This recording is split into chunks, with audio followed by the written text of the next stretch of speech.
حیرانگی ہے اس شخص پر جو دوسروں کی اصلاح کا بیڑا اٹھاتا ہے مگر اس کی اپنی حالت خراب ہے، اور وہ اپنی اصلاح کی جانب مائل نہ ہوتا جبکہ دوسروں کی اصلاح کا ذمہ اٹھا لیتا ہے۔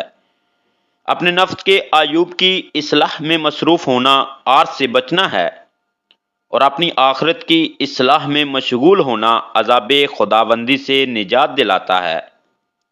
جس کی عقل درست نہیں وہ اپنے خیال میں اصلاح کرتا ہے مگر در حقیقت وہ اس سے فساد برپا کرتا ہے۔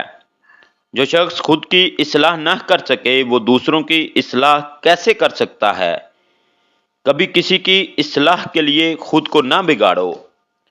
حاکم کا فرض ہے کہ وہ اپنے لشکر کی اصلاح سے قبل پہلے اپنی اصلاح کرے۔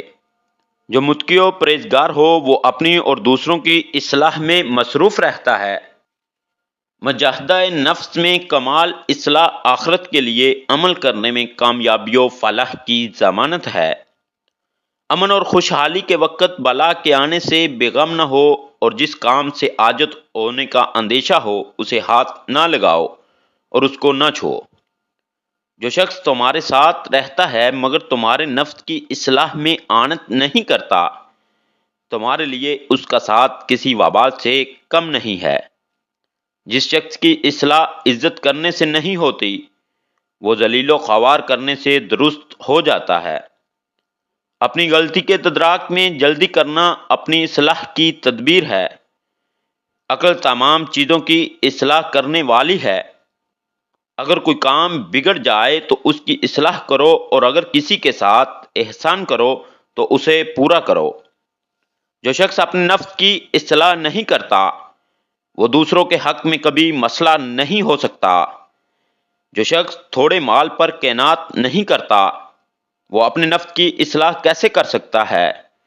جو شخص دوسروں کے ساتھ صلح سے رہتا ہے وہ ان کے مکر و فریب سے محفوظ رہتا ہے، اور جو شخص ان سے الگ رہتا ہے وہ ان کے شر سے محفوظ رہتا ہے۔ جو شخص اپنے نفس کی حقیقت سے واقف نہیں وہ اپنی حالت کی اصلاح سے بے نیاز رہتا ہے۔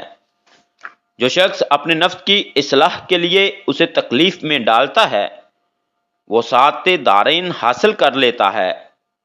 اپنے نفس کی اصلاح کی تدبیر اور کوشش کو ترک نہ کرو، کیونکہ یہ بغیر کوشش کے کبھی درست نہ ہوگا۔ جب فتنہ و فساد پیش آ جائے تو اس میں مت کودو، جہاں تک ممکن ہو اس کی اصلاح کرو، اور خود الگ رہو اور راستہ کو اس کے لیے خالی چھوڑ دو۔